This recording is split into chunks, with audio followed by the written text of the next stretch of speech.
नमस्कार बच्चों, आज हम स्पीति में बारिश जो कृष्णनाथ द्वारा लिखा गया है आरोह भागवन माने कक्षा 11वीं का है, इस पाठ को सीखेंगे। बेटा जी सबसे पहले हमें ये ध्यान देना है कि ये चैप्टर क्या है। ये पाठ स्पीति में बारिश एक यात्रा वृतांत है, माने लेखक कहीं यात्रा करने के लिए गए हैं और उन्होंने अपनी उस यात्रा का वर्णन, जिस जगह की यात्रा की उसको लिखा है। तो जो यात्रा का वर्णन होता है उसको यात्रा वृतांत कहते हैं। ये गद्य की एक विधा होती है लेखन की, समझ गए बेटा जी। अब उन्होंने यात्रा किस जगह की है? स्पीति की, ठीक है। तो उन्होंने बताया है कि स्पीति कहाँ पर है, कैसे बसा हुआ है, वहां आने जाने वाले मार्ग कैसे हैं, पहाड़ हैं या नहीं है, तो कितनी ऊंचाई पर है, वहां जो नदी है उसकी बात की है, नदी की चर्चा की है, किस नाम से जानी जाती है। और दूसरा वहां के मौसम की चर्चा की है कि किस तरह का वहां का मौसम होता है, वहां फसलें कैसी होती हैं, फूल पेड़ पौधे होते हैं या नहीं होते। ये सारी चीजें उन्होंने इस चैप्टर में बताने की कोशिश की है। ठीक है बेटा जी, तो शुरू करते हैं कि यह क्या है। स्पीति में बारिश एक यात्रा वृतांत है जो हिमाचल प्रदेश में स्थित है। ठीक है बेटा जी, हिमाचल प्रदेश में स्थित है और ये स्पीति एक जिले के नाम से जाना जाता है। ठीक है बेटा जी, अभी हमें पता करना है कि इसकी तहसील कौन सी है। माने स्पीति में जो ये स्पीति जो जिला है वो लाहुल तहसील में बसा हुआ है, हिमाचल प्रदेश के मध्य में स्थित है। तहसील इसकी लाहुल है और स्पीति एक जिले का नाम है। ये बात समझ गए होंगे अभी आप। ठीक है बेटा जी, तो इसके जो आने जाने वाले रास्ते हैं, वो जो मार्ग हैं वो पहाड़ी रास्ते हैं। तो सीधी सी बात है, इतना तो समझ ही गए होंगे कि जब पहाड़ी रास्ते हैं तो माने ये जगह ऊंचाई पर है, क्योंकि जहां आने जाने के लिए पहाड़ों वाले मार्ग का प्रयोग किया जाता है। तो पहाड़ ऊंचे ऊंचे होते हैं, तो इसलिए वो जगह ऊंचाई पर बसी होगी। तो आने जाने वाले मार्ग कैसे हैं? पहाड़ी रास्ता है। इसलिए स्पीति की जो ऊंचाई मानी जाती है वो 12,986 फीट मानी गई है। कितनी है? 12,986 फीट ऊंचाई पर जो स्पीति है वो बसा हुआ है। ये बात समझ गए बेटा। तो वहां बसे हुए लोगों को आपस में एक दूसरे से जो कनेक्शन रखना पड़ता है, बातें करनी पड़ती हैं, तो वहां पर वायरलेस सेट से वो एक दूसरे से बातें करते हैं। समझ गए बेटा कि केलंग के जो बादशाह थे एवं काजा के सूबेदार थे, वो दोनों भी आपस में जब बातें करते थे, आपस में जब संपर्क बनाते थे, तो वो भी वायरलेस सेट का ही प्रयोग किया करते थे। अब वहां के यह जगह कैसी है? चारों तरफ से पहाड़ों से घिरी हुई है। अब पहाड़ों से जो घिरी है तो उन पहाड़ों की ऊंचाई 18,000 फीट है। समझ गए कि पहाड़ी रास्ता है, चारों तरफ से जो स्पीति जगह है वह पहाड़ों से घिरी हुई है और पहाड़ों की ऊंचाई वहां पर 18,000 फीट है।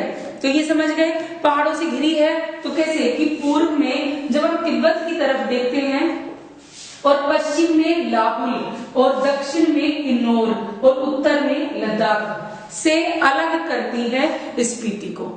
समझ गए? तो इसीलिए ये क्या है, यह जगह, इसका जो भूगोल है वो अलंघ्य है। भूगोल कहते हैं भौगोलिक स्थिति, वहां के वातावरण की चर्चा की है इन्होंने। वो अलंघ्य बोलेंगे, उल्लंघन नहीं किया जा सकता जिसका, माने जिसको हम लांघ नहीं पाएंगे, इसके जैसा दूसरा कोई है ही नहीं। तो इसीलिए इसका जो भूगोल है वो अलंघ्य है। अब देखो जो लोग पहाड़ी इलाकों में रहते हैं, जैसे हमने माना है पहले कि हमारे जो ऋषि मुनि हुआ करते थे, जब उन्हें मन की शांति चाहिए होती थी तो वो पहाड़ी इलाके में जाते थे, माना उधर सुकून मिलता होगा। शायद ऐसा भी माना गया है कि कईयों ने तो जो सर्वे भवन्तु सुखिनः जो मंत्र है उसकी रचना भी पहाड़ों में ही बैठकर की है, क्योंकि यहाँ रहकर तो दूसरे के सुख की हम कभी भी इच्छा नहीं रख सकते। हम अपने आप को सुरक्षित रखना चाहते हैं, हमें खुद को बचाना पड़ता है। तो इसलिए जो पहाड़ी इलाके हैं उनमें रहने वाले जो लोग हैं उनका स्वभाव भी बड़ा सरल होता है, बहुत शांत होता है। ठीक है बेटा, तो कैसे स्वभाव के व्यक्ति हैं उधर? शांत स्वभाव के व्यक्ति वहां पर रहते हैं, शांत स्वभाव के रहते हैं। इसलिए वो क्या करते हैं कि जब उनके ऊपर दूसरा कोई आक्रमण करता है तो वो पलटकर उस आक्रमण का जवाब लड़ाई झगड़े से नहीं देते। वो कैसे रहते हैं? बिल्कुल चुप रहते हैं और शांति से ही अपने आप को, दूसरे को मारकर नहीं बल्कि खुद को सुरक्षित करके वो अपने आप को उस झगड़े से बचा लेते हैं। ये बात समझ गए आप? तो 1960 में पंजाब में ये अलग जिले के नाम से बना दिया गया। समझ गए कि 1960 में क्या किया, पंजाब में इसको स्पीति को अलग जिले के नाम से बना दिया गया और मुख्य घाटी स्पीति की घाटी के नाम से ही जानी जाती है। जो वहां की मुख्य घाटी है, घाटी समझते हो, गहराई, तो वहां की घाटी को स्पीति की घाटी के नाम से ही जाना जाता है। माने वहां के रहने वाले लोग दुनिया से कितना, लगभग 8 या फिर 9 महीने दुनिया से अलग रहते हैं। माने 8-9 महीने उनका उनसे कोई संपर्क नहीं होता। क्यों नहीं होता? क्योंकि उधर जो वातावरण है वो वातावरण कैसा है कि जून से लेकर सितंबर तक तो वसंत ऋतु चलती है उनकी। वसंत ऋतु समझते हो, जहां पर मौसम सुहावना होता है। जब अपने यहाँ जो प्लेन वाला इलाका है, मैदानी इलाका है, जब यहाँ पर भी वसंत ऋतु होती है तो मौसम बड़ा अच्छा होता है, ठंडी हवा चलती है, चारों तरफ हरियाली होती है, कुछ इस तरह का होता है। लेकिन वहां क्या है, जून से सितंबर तक तो वसंत होती है केवल, और उसके बाद जो शेष ऋतु होती है वो शीत ऋतु होती है।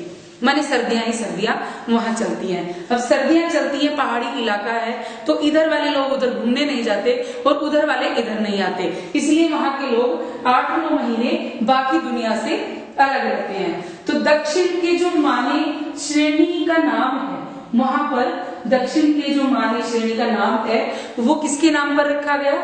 वो बौद्धों के मंत्र के नाम पर रखा गया। अब बौद्धों का जो मंत्र है वो कौन सा है? ओम मणि पद्मे हुम। ओम मणि पद्मे हुम बौद्धों का एक मंत्र है, उसके नाम पर वहां उस श्रेणी का नाम रखा गया। समझ में आया बेटा? जो कितनी ऊंचाई पर दे रखा है? 21,646 फीट ऊंचाई पर है। माने 21,000 अपने धरातल से, इससे प्लेन से 21,646 फीट की ऊंचाई पर बसा हुआ है। अब स्पीति की ऊंचाई आपको पता चली गई, 12,986 फीट है। ठीक है, तो ये समझ में आया आपको। अब आगे उनकी ऋतुओं की अभी हम चर्चा कर रहे थे, जैसे कि वहां पर सिर्फ 2 ही ऋतुएं होती हैं, एक वसंत ऋतु होती है और बाकी पूरा जो शेष चलती है वो शीत ऋतु माने सर्दी का मौसम होता है। वसंत ऋतु कब से कब तक होती है? जून से लेकर सितंबर तक, और बाकी जो महीने बचते हैं उन सब में सर्दी की ऋतु होती है, शीत ऋतु होती है। तो वहां का तापमान जो रिकॉर्ड किया गया है वो वसंत ऋतु में जो तापमान रहता है वो 15 डिग्री सेंटीग्रेड तक रहता है। समझ में आ रहा है बेटा आपको कि 15 डिग्री सेंटीग्रेड तक तो वसंत ऋतु का तापमान नापा जाता है उधर, और सर्दी में तो 8 डिग्री सेंटीग्रेड उधर का तापमान बना रहता है। ऐसा रिकॉर्ड किया गया है। अब इतनी सर्दी उधर है तो फसल कैसी होती होगी इसका भी पता लगा लेते हैं बेटा जी एक बार, कि वहां जो फसल है वो एक साल में एक ही फसल होती है। माने एक वर्ष में केवल एक ही फसल होती है। वैसे तो वहां पर जो फसलें हैं वो 2 किस्म के जौ, गेहूं, मटर होती है। वहां पर जो फसलें हैं कि 2 किस्म के जौ होते हैं, गेहूं होते हैं और मटर होते हैं, मगर जो उनकी मुख्य फसल है वो जौ ही मानी जाती है। ये बात समझ में आ गई आपको? फसल की चर्चा समझ आ गई। वहां पर क्या नहीं होता? पेड़ पौधे वहां पर दिखाई नहीं देते। फूल पत्ती वाले जो पौधे हैं वो उधर आपको नजर नहीं आएंगे, बड़े पेड़ आपको वहां नजर नहीं आएंगे। किस लिए नहीं आते? क्योंकि वहां वर्षा की कमी है और सर्दी बहुत ज्यादा है। समझ गए? पर्यावरण के लिए सबसे पहले वर्षा जरूरी होती है, और जो वातावरण है, जो मौसम है, उसको सामान्य रखना पड़ता है। बहुत ज्यादा सर्दी में भी वहां पर फसल नहीं होती। ठीक है, तो ज्यादा सर्दी होने के कारण और वर्षा की कमी होने के कारण वहां पर पेड़ पौधे नहीं होते। फसल समझ आ गई कौन कौन सी होती है? जौ की होती है, गेहूं की होती है और मटर की होती है। और जौ की उधर 2 किस्में होती हैं। समझ गए? मुख्य जो फसल है वो जौ की ही है।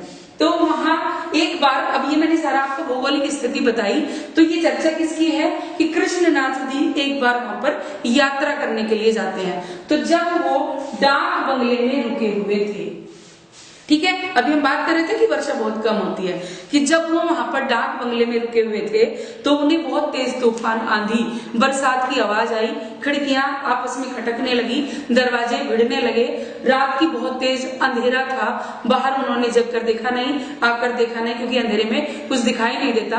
और ऐसे भी पहाड़ी इलाके में रात्रि में इतने ठंडे मौसम में कौन बाहर निकलता है। तो लेखक ने महसूस किया कि बरसात हो रही है, मगर सिर्फ किससे? जो ठंडी हवा चली थी, फुहारे कुछ खिड़की से अंदर आ रही थी, सिर्फ मात्र उससे। अब इस यात्रा के दौरान जब लेखक के वहां पहुंचने पर वहां बरसात हुई, तो वहां के लोगों ने लेखक को माने कृष्णनाथ जी को अपने यहाँ आया हुआ एक सौभाग्यशाली व्यक्ति माना, माने अपने लिए लकी पर्सन। जैसे कहते हैं कि आप हमारे लिए भाग्यशाली हैं क्योंकि आप यहाँ आए हैं, तो हमारे यहाँ वर्षा हुई है, क्योंकि वहां पर वर्षा की कमी है। समझ में आ गई आपको?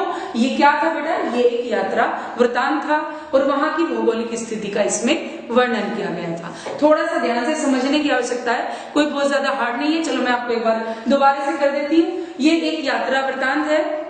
स्पीति कहाँ पर बसा हुआ है? हिमाचल प्रदेश में जिला है और तहसील इसकी लाहौल है। समझ गए? 1960 में पंजाब से इसको अलग बना दिया गया था और केलंग के बादशाह और जो काजा के सूबेदार हैं आपस में वायरलेस सेट से बातें करते थे। जाने का जो रास्ता है वो पहाड़ी है, क्योंकि स्पीति 12,986 फीट की ऊंचाई पर बसा हुआ है। बाकी क्षेत्रों से पहाड़ इसको अलग कर देते हैं। वहां के जो पहाड़ हैं वो 18,000 फीट की ऊंचाई पर है और वहां जो दक्षिण में मानी श्रेणी है उसकी जो नाम रखा गया वो बौद्धों के मंत्र के नाम पर रखा गया, जो कौन सा है? ओम मणि पद्मे हूं। समझ गए यहाँ तक? फिर वहां के वातावरण का वर्णन किया है कि कैसा रहता है। वहां 2 ही ऋतुएं होती है, बसंत ऋतु और दूसरी शीत ऋतु। समझ गए? इसके बाद फसल का वर्णन किया है कि वहां पर 2 प्रकार के जौ, गेहूं और मटर, ये फसल होती है। पेड़ किस लिए नहीं होते? क्योंकि वर्षा की कमी है और सर्दी ज्यादा है। समझ में आई आपको ये इतनी बात? तो इसीलिए जब लेखक वहां पर गए और उनके जाने पर बरसात हुई तो बाकी लोगों को खुशी हुई और लेखक को उन्होंने अपने लिए शुभ माना।